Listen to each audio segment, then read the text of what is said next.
पाकिस्तान झक बरादरी कन्वेंशन की तैयारियां भरपूर तरीके से शुरू।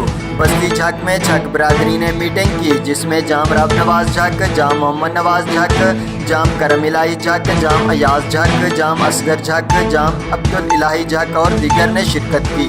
मीटिंग में झक बरादरी के मसाइल की बात की गई और कहा गया कि कन्वेंशन में चीफ सरदार जाम मंसूर इलाही झक का शानदार इस्तकबाल किया जाएगा।